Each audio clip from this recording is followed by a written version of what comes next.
Again, I want to thank all of you who are here in attendance to support not only Tanya, but our great Seattle Human Services Department. I want to describe that department just a little bit. It's to say it's vital to our city was probably an understatement. That department, for those that don't know, they provide food access for people with low incomes. They manage contracts for our service providers, our human service providers. They offer support to victims of violent crime. They help young people find the right career. It's a department that, quite candidly, weighs, or I should say manages some of the weighty issues in our city. It's a department, quite candidly, and I've worked for the city over 15 years, it's struggled to find stable leadership. That is until we found you, quite candidly. You will be the first council-confirmed human services department since 2018. Yeah, since 2018. And that is why our city council wisely chose to confirm her with a unanimous vote. Now, I know sometimes Deputy Mayor Tiffany Washington calls you a unicorn, and I heard her describe you as a unicorn because you have a wealth of experience rising up the ranks at HSD. And when I heard her describe you as that unicorn, I said, is that a political term we could use? Because I have to always watch the words that I use. Is unicorn a safe one? And I was told it was. But your experience also running a local non-profit, that kind of real life experience, I think, allows you to earn the respect and support of your staff, the full faith of the service provider community, and quite candidly, that's why the department has struggled. Someone that people have embraced as they've embraced you, community embracing you the way they've embraced you. A few professional attributes. You've built up HSD's leadership team with compassionate and capable public servants who have a commitment to advancing racial equity and supporting providers and helping the people of Seattle. You work to strengthen the department's financial operations as a critical task to build in checks and balances for contract review and adopting sound governing policies and procedures. People will make mistakes, but one thing you can do to avoid those is just do the hard work. Look at your systems in place, look at your safeguards, and that's the work you've been doing. You've consistently demonstrated how you're driven to surmount any challenges that are placed before you, and we've had a few, of course. But you've done so in partnership with us and in partnership with the community. And that's very special. That's the skill that you bring. Again, your experience as a actual human service provider gives you, I think, a deep appreciation for the impact that nonprofits have on our community, that whole ecosystem. I think you have an appreciation for that. You are described as being a results-oriented leader, committed to accomplishing the difficult task, highly capable, analytical, caring, and a humble human services leader, a spirit of humility coupled with your leadership attributes. You've been described, and I'm not making this up, these are, we fish. You've been described as a leader that leads without ego and recognizes and cultivates the potential in others, and you are described as uplifting the voices in others. That's a remarkable leader. As I did with the previous appointee, I will just talk a little bit about your worst half, Alan Lee. I worked with Alan Lee when we were at the city council together, and I will tell you, I just have a special place in my heart when I know that leaders lead, and I have to tell you from personal experience, sometimes you just can't do it without a strong partner. Many can, but I'll tell you, it's beautiful when you see someone someone partnering with you through the ups and downs, because this work that public servants chooses to do they're not always victory laps. Sometimes you come home and you say, what did I sign up for? And I know Alan, for those that don't know, has a strong analytical mind, and I'm sure your partnership is something that we all should look up to and admire, and I just want to publicly say thank you for allowing her to shine as she does.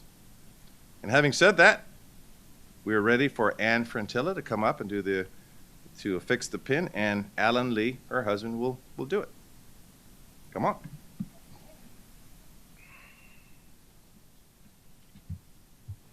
Be gentle. It's my honor.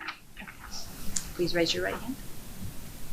I, Tanya Kim, I, Tanya Kim, swear or affirm swear that I possess all of the qualifications that I possess all of the qualifications prescribed in the Seattle City Charter prescribed in the Seattle City Charter and the Seattle Municipal Code and the Seattle Municipal Code for the position of the Director of the Human Services Department, for the position of the Director of the Seattle Human Services Department, that I will support that I will support the Constitution of the United States, the Constitution of the United States, the Constitution of the State of Washington, the Constitution of the State of Washington, and the Charter and ordinances and the Charter and the ordinances of the City of Seattle, of the City of Seattle, and that I will faithfully conduct myself and I will faithfully conduct myself as the Director of the Human Services Department. as the Director of the Human Services Department.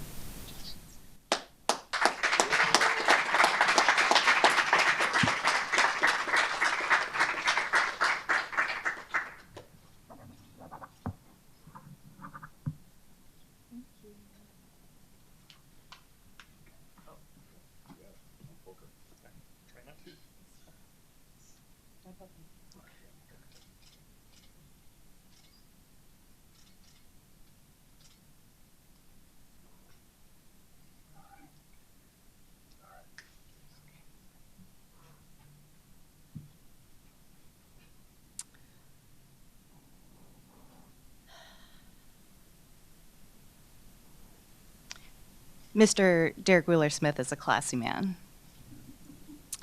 And to go second is a privilege and unfair.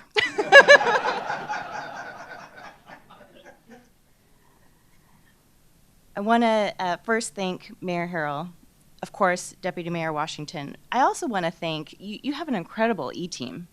And to be honest, this is not a position that I sought for, that I aspired, to attain. But like many of the things in my life, when the opportunity presented itself and people nudged me, including Senior Deputy Mayor Harrell, who really is an excellent closer, by the way, I started to have conversations with people, including John Okamoto and others, and it became clear that not only why not me, but what an opportunity to lean into a leadership experience that's a once-in-a-lifetime privilege. And it's not just about me. And so I know that some of the things that we talked about, we actually have a lot of things in common. I'm a Bulldog. Did you know that? Foster High School. And also, I grew up in the area, and I just have a love for community. I've been part of community. I am part of community, and it doesn't matter what title one has. It's really about the integrity and what you do without the acknowledgement or without the title or the paycheck.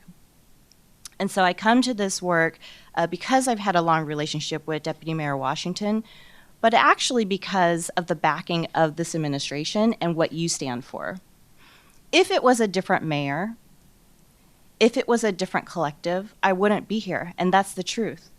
Because I don't want to spend my waking hours in this lifetime under different circumstances, but because our values align, because I believe in this administration, I will work for the community as hard as I've ever done when I was at nonprofit or in my own family life. And speaking of which, I am wearing a hanbok. This is a traditional Korean dress, but it's updated, so this is a little bit more modernized. And you will see this in weddings, funerals, swearing-in ceremonies. And my son, who is unable to be with us today, he's up in Vancouver on the phone, FaceTime, this hybrid space. Love my son. My daughter, Maria, Alan, you heard about, who also doesn't have hair. But I want to also acknowledge, and we talk about the strength of community. It's the community of HSD, and we don't give enough credit to public servants. This should be a place that people want to work at and for, because we're working on behalf of ourselves and the community, the taxpayers. This is a really important honor for all of us, whether we're the CFO or a deputy director or a division director who is going to one day rule the world. So I just want to let you know that it's an honor to be the director, but it's really more important that we're building a leadership team, that we're building a department. And I will also say a lot of people, and I do agree the Human Services Department is so important. We work on, you've heard, unsheltered, we work on feeding, we work on youth development. But what Stacia, our external affairs and legislative director, reminds me too, is it's about going upstream. In an ideal world, the Human Services Department would not need to exist.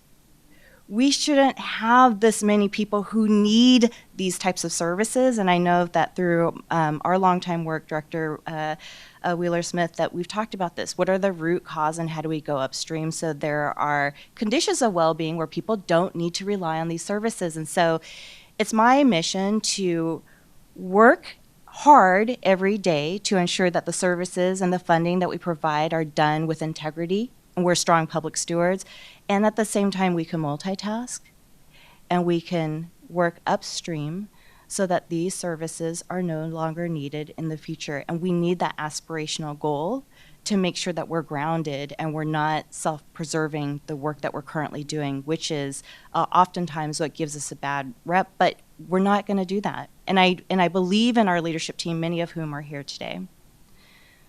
So thank you for forcing me to go after Mr. Derek Wheeler-Smith for the time and the honor of being here. And I just appreciate not only my family, who I love so dearly, and my work family. Thank you so much.